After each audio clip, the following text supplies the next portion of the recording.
What's the biggest reason the Suns went up 2-0 here? Again, Skip, I talked about this earlier. I felt the backcourts was going to be the determining factor. Giannis is going to get his points because they really don't have anybody that can stop Giannis one-on-one. Giannis is basically what he did in the regular season, 28 points, 12, 13 rebounds, five assists. So Giannis is going to be Giannis. The question was, can Holiday, can Middleton, can they help him? And what we've seen from the first two games, Book and CP3, has been sensational. And last night, the first night, it was Ayton. They gave him 22 and 19. Last night, it was Mikal Bridges that gave him 22 points. So who's going to come along with Giannis? Who's going to help Giannis? Giannis is averaging, 32 and 14 and 5. Skip, he can't do any more than that. But you look at Middleton, you look at Holiday. You can't win with this, Skip. 5 of 16, 11 points. Holiday, 7 of 21, 17 points, and he got 7 of those in the fourth quarter. And every time Milwaukee make a run, CP3 or Book or somebody from the Suns snuff it out. Skip, they got an opportunity. They got it down to 6. They get a couple of, the Suns get a couple of offensive rebounds. CP3 wide open in the corner, hits a 3, now it's back to 9. Milwaukee missed, come back down, led up a nice 11, and now Bud got to call a timeout. It seems like every time Milwaukee tries to counter, the Suns has another counter. The Suns are a really good basketball team. They're playing extremely well. And in the third quarter, Book and CP3 scores 22 or the 32.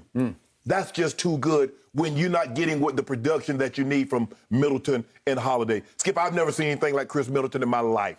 And I followed the game of basketball for a very long time. But I think the thing is for us is that we keep trying to make him a superstar. And he's a very good player, but he's not going to give you the consistency of a superstar. So we got to stop it. Man, why is he so inconsistent? There's a reason why he went the second round, Skip. There's a reason why he was a throw-in on the trade. He wasn't the big part of the trade. He was the throw-in. So, and that's us. Well, I was part of the reason, but you keep looking, man, he's an all-star, though. All-stars are not supposed to have the heckle and jekyll like this because we've seen him be great. We've seen him go get 50. We've seen him get 38 and basically carried the Bucks down the stretch. And then we look, it's like, bro, you do realize that this is the NBA Finals. This is not a regular season game here. Holiday, Skip, I don't know what Holiday. He got 14 shots in the first quarter. He should not have as many shots as Giannis. He should not. And Bud, bruh, do you realize that they're shooting the threes? They're making the threes. The only reason they're in the game in the first quarter, Skip, is that the three ball, because Milwaukee is killing them on the glass. Offensive rebound after offensive rebound. Giannis is attacking the rim. But all of a sudden, they don't want to guard the three. And they just hit 3 after 3 after 3. They're 6 and 6 in the first quarter, kept them in the ball game. Now they go on this run in the second quarter, open the ball game up because they play it basically to a standstill in the second half. But the second quarter was the determining factor. But I believe the main reason that they won was because Book and CP3 was sensational again down the stretch. 14 of 26 in the second half, 53%. You let somebody shoot 53%, you're going to lose. So, would you say that Giannis had a great game last night? I thought Giannis played. Skip, he's going to be bad from the free throw line. Skip, I wish he could put one of these 16 to 18 free throw games together. I do. I wish he wouldn't shoot 5 threes and only one goes in, but the others are so bad. I wish that would happen. But Skip, he is what he is from the free throw line. I've given up saying he's going to be a 70% free throw shooter again. Okay. So let's presume, because the world is going to leap to this conclusion, that Giannis had a great game last night, at least a great box score game. Yes. And he is all about the box score bobs out there, because if you just try to do second-level analytics on Giannis, you start saying 42 and 12. And to your point, for the first two games, he's averaging whatever it is, 30. Like 31 that he had 20. So. Okay. I got it, but I don't get it. I stand by what I said going into this series. This team is not as good with Giannis as the centerpiece of it. I got to see it with my own 2 eyes. I got to eye test it in games 5 and 6 when their backs were up against the wall, because it felt like the Hawks had seized momentum in that series. And we saw what happened when the Hawks seized momentum against the Sixers. They took them all apart and left them in ruins with Ben Simmons on the trading block. My point was that This series is going to boil down to what you saw last night. You saw great chemistry with the Suns, right? It's not good, it's great. You see little to no chemistry with the visiting team last night. Am I right about that? It's awkward, it's weird, it's bizarre, but they have no chemistry because their leader is not a leader. And their former All-Stars don't star when the superstar Giannis takes over. Right. Because when he takes over, instead of following, they watch. They just stand back in awe, I guess, and they watch Giannis be Giannis. And I will give you this, especially if he can get out on the break and start running downhill at 6'11", long, strong. He is virtually unstoppable because if you're backpedaling, you can't stop him. No. If you've planted and you can get two in front of him, you got a shot. Right. If you can make him shoot jump shots, even though he made a couple last night. You live with that. I can live with that. You live. And certainly if you can get him to shoot 5 3-point shots, you can really live with that because you're going to live to fight another day and another day and another day because he made 1 out of 5. He also shot one that hit nothing but backboard, as in it missed the rim entirely. And Carter got the rebound, put it back in. He did. And he shot yet another free throw that hit nothing but air, right? Yes. So he's going to do that, and it's going to take a little bit of life and momentum out of your team that is watching you superstar at Phoenix in the NBA Finals. Right.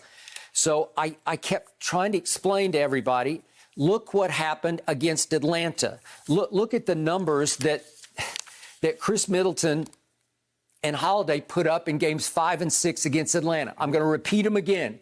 Both guards averaged almost a triple-double in games 5 and 6 against Atlanta. You got to see them in all of their unleashed glory against the Hawks. Right. You got to see Middleton go 29, 9, and 8 in those 2 games. That's what he averaged for those 2 games. You got to see Holiday go 26, 8, and 11 assists in those 2 games because they were free to do what they do. Right. They can shoot it, they can star it, they can drive it, they can do whatever they want to do with the basketball because they don't feel that they are hinged to Giannis anymore. Right. Okay. And again, I like Brook Lopez in the low post. We saw him in game 5 go 14 of 18 from the floor. He's obviously not Giannis, but that worked against Capella, who's a pretty good defender in game 5 against Atlanta.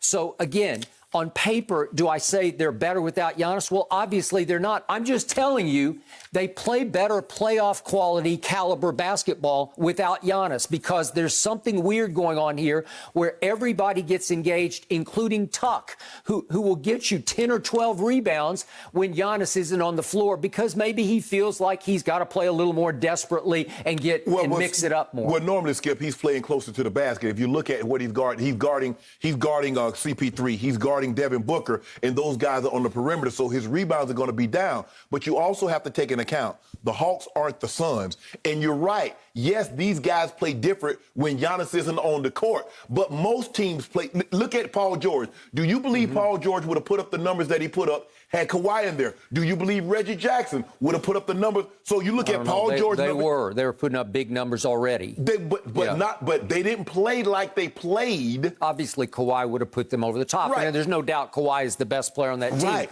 But Paul George is a fairly close second best. Yeah, and in this case, you can't really say those 2 guards. No, they're not even close. They're not even close to Giannis. Skip. I mean, you can make that case about Paul George and Kawhi. Okay. You can't make this case about the other 2 with Giannis. Okay. But here's the case I do make about Giannis. And again, he seems like a great young man, so this is zero personal. I'm just telling you what my eyes have told me from the start. And this isn't a year ago or 2 or 3. This is going back 4 years ago when I first guessed this. I don't see the intangibles. I don't see the killer will. I don't see the takeover gene in Giannis. He's going to stat you to death. He's going to PER you, player efficiency rating you to death. He is the PER prince. He won back-to-back MVPs, and I got no issue with either of his MVPs because he put up the numbers that qualified him to be the regular season MVP. Okay. He has had nothing but flameouts and meltdowns in the postseason. running literally into brick walls and not being able to shoot it well enough from mid-range or certainly from distance or from the free throw line to put his team over the top. So this is classic, what you call about Dak Prescott, empty calories. This is classic. You just stat it to death. Dak Prescott in the first 5 games last year was on a historic pace to throw for 400-plus yards a game. And you know what the story, what was the bottom line? They were horrible, right?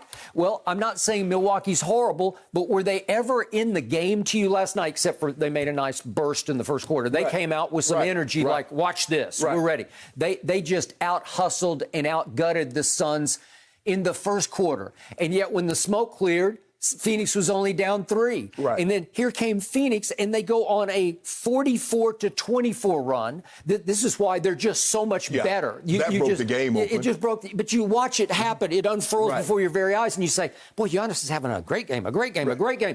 Well, wait a second. It's 44-24, and all of a sudden at halftime, they're down 11.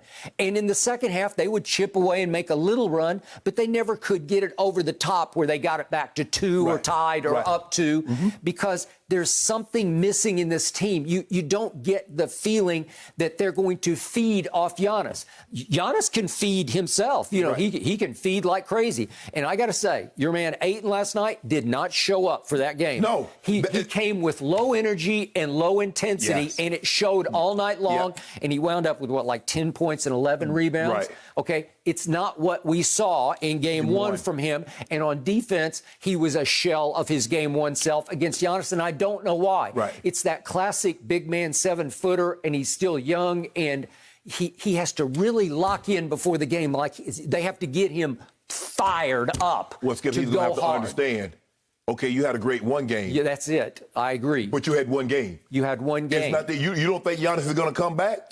Because he heard, Ayton did a great job on Giannis. He did a great job on Giannis. Giannis is like, no, he didn't. I just didn't take enough shots. And we knew Giannis was going to be ultra aggressive. But Skip, I asked you yesterday, I say, Skip, what happens if, I said, what will you say if Giannis gives you 40, 15, and 5? You're going to say, well, he played great, and I'm going to look at the other guys. But still, he gave you 40, 12, and 4. He played great, and I'm going to look at the final score. That's all I care about. But they lost by double digits. They lost by double digits. It's it. Period. End of story. But you were just hyping the guys, Middleton. You were just hyping Holiday. What did they give you? I just told you what they didn't give you because they watch. They don't follow. They don't feed off. They don't thrive on. They just watch. It's the weirdest dynamic. And they don't seem to be inspired. And there was a moment in the second quarter when it looked like Phoenix was about to take it over, and Ayton finally got free for a lob dunk. And it's like 7 minutes left in the second quarter. And if we could see this, Giannis goes to the bench, and he starts screaming at the sideline huddle and yelling, we got to take this more seriously, blah, blah, blah. I don't know. It's just a bunch of cliches. And it just looks like to me that they're tuning him out the way they do Budenholzer, because I don't think they listen to Bud, and I don't think they listen to Giannis. He doesn't have that alpha quality leadership that people fear. There's no fear factor. Obviously, if I go all the way to the top, if Jordan ever did that, he would never grandstand like that. He would just lean over to somebody and say, get your you-know-what in gear. And it would hit home because they were afraid of him. Do you think anybody's afraid of Giannis, who mean mugs after a dunk, runs up the corner? They don't have respect bordering on fear for his leadership intangibles. He's not the leader of this team, and I'm not sure anybody is, and that's the problem. They have talent, obviously, or they wouldn't be able to do what they keep doing in the Eastern Conference. But when they keep running into a Toronto 2 years ago or a Miami last year, look what happens. They all shrink, and they just fade into the background, and it's all on Giannis. And again, arguably, he was the best player on the floor. And what did that get you? Nothing. What did it get you in Game 1 when he was still pretty good in Game 1? What did it get you? You lost by 13. Giannis is one of the 4 players that's had a 40-10 game and lost in the finals. So what that tells you, is that I don't care how great you are as an individual, you're not beating 5. LeBron has 3 such games. We saw what Kevin Durant did. Even the great Kevin Durant, 1-on-5 is not going to win you a game. So until Holiday, until Middleton, that you keep informing me, they're all-stars. Middleton has been an all-star the last 2 years. Holiday has been an all-star, although it's been a while ago. Skip, until they give him something, they're not going to win. Did they look like all-stars against Atlanta in 5 and 6? Skip, yes. that's Atlanta. Yes. So what about now? You don't get to lift the well. I played really good three years ago, so when I'm good. No, you don't get to be a made man on what you did weeks ago. What are you doing right now? Look at Book. Look at CP3. CP3 didn't look like this against the Lakers, but it doesn't matter. Look at what he did against the Clippers in the closeout game. Look at what he's done these past 2 games. That's what you got to base it on, Skip. You can't keep living in the past. Giannis is putting up these numbers game after game after game, and he's not getting help. So think about this. Once again, the Bucks out-rebounded Phoenix at Phoenix for both games. It was closer last night. It was 46-43, but they won the backcourt. At one point in time, Skip, they were up by 10. They were. But you remember that last sequence in the fourth quarter when they needed to get them offensive I'm rebounds? going to get to that in just a second. Bench points. Last night, Milwaukee's bench outscored Phoenix's bench 23-16. And if we go back to game 1, again, the Suns got way outshot at the three-point line in game 1, and it didn't matter. And none of these stats I just gave you mattered last night because they lost by 13 in game 1 and 10 last night.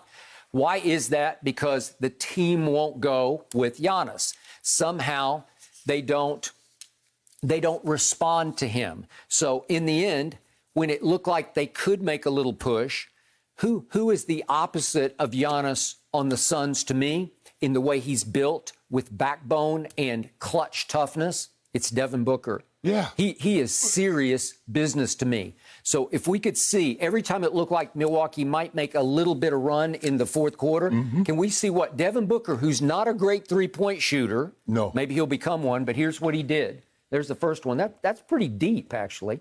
And then here's the second one. I don't know what Middleton was doing with that skill. Yep, I don't either. And he's a good defender, and they just completely blew the defense. Can't leave the man wide open like that. And Giannis just turns his head and drops his head. Those are 3 points where you've cut it to 6, you've cut it to 7, you've cut it to 10. And he just says no, and double no, right? And it's 3 straight. That's 941, 749, and 718. Well, it's just boom, boom, boom, and it just shoots the heart out of you. As Mikal Bridges said after the game, he just melted them down by himself because they look like they're melting. Yes. They look around at each other like, it's tough, Skip. We fought so hard. We clawed back. We were down 15. We clawed back. All we got to do is get a stop. Or a 6-point game might be a 4-point game.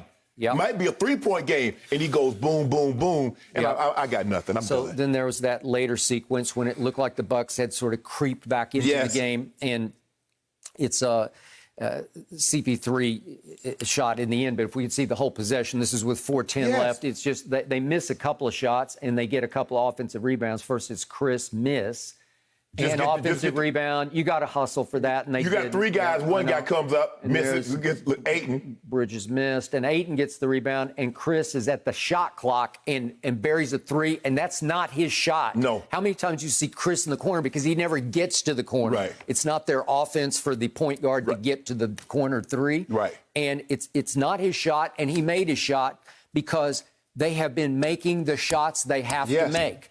Giannis, to me, in all he's been in the league 8 years, he doesn't make enough of the shots or the plays to turn the game around because you wait for him. And yet I look at his numbers in the fourth quarter. He made 5 out of 6 shots. I can't remember them, but he made 5 out of 6 shots. Well, that's great. But what happened? What's the outcome? The outcome is you're in an 0-2 hole. You're going home. And now it's going to be up to Giannis to even be better at home. He's going to have to be better, and you'd hope his role players will somehow be more inspired by him at home. Skip, Chris Middleton gave you 2 points in the fourth quarter. And you look at what they're shooting for the series. Giannis, Middleton, and Holiday, 9 of 39 from the 3. Okay, Skip, I got it.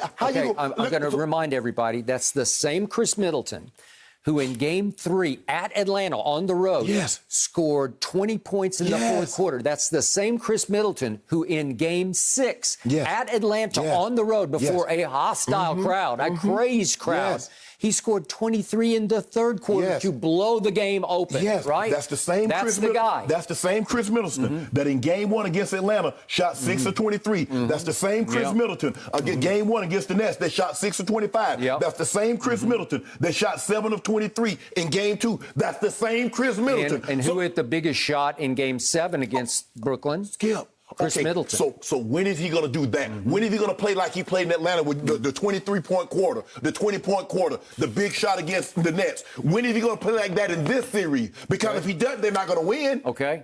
Bottom line, I don't believe he or Holiday or Tuck or anybody else just loves playing with Giannis. And I believe the Suns absolutely love playing together. Yes. I just think this is the most fun any of them have ever had on a basketball court. Skip, I mean, you're in the NBA Finals. What's not to love? You finally gotten over the hump. You bring in Holiday because he's supposed to be that third missing piece. Yep. Bledsoe, you say, Bledsoe can't get it done. We got a guy can defend and a guy that can go get you 20. Okay, you got Middleton, that's an all-star that gave you 20 plus. Giannis is giving you 28 and 12. What's not to love? You ain't got to. I mean, I think Giannis is a likable guy.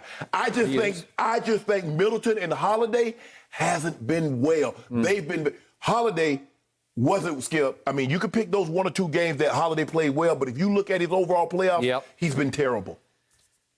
Yet, I told you going into Game 1, the game to steal was the game I thought they wouldn't have Giannis in because I didn't think he'd be ready. Right. You thought he'd be more like Game 3-ish before he would come back. And I was shocked at tip-off. He walked out there and jump balled and was off to the races and looked pretty good. Does he look? If I didn't tell you, Skip, that he missed a week because of that injury, would you know? Not at all. No, he looks 100%. He looks to me. 100%. I know he was grabbing his knee a couple of times last night, but it didn't seem to affect his mobility. And yet, remember, in Game 1, Jay Crowder went 0 for 5 from 3. In Game 1, Devin Booker went 1 for 8 from 3. They're saying, here, Milwaukee, we give you a shot. The door is wide open, and Milwaukee couldn't walk through that door. And what was the likelihood that Devin Booker shoot that bad from 3 again? What was the likelihood that Jay Crowder go 0 for 3? We both agreed yesterday that's not going to happen again. Jay Crowder, all of a sudden, now he goes 3 or 5 from the 3. Okay, and you're done. You better get somebody to come along with Giannis. Well, I got it. No, your guy Middleton, he need to give you one of those quarters that he gave guy. you. Yeah, no. Yes, he got. Not my guy. Not Holiday. my team. Thank you for watching. You can subscribe here to get the latest from the show, and be sure to check out more of the best clips from Undisputed, or go watch a few other segments from our other shows on FS1.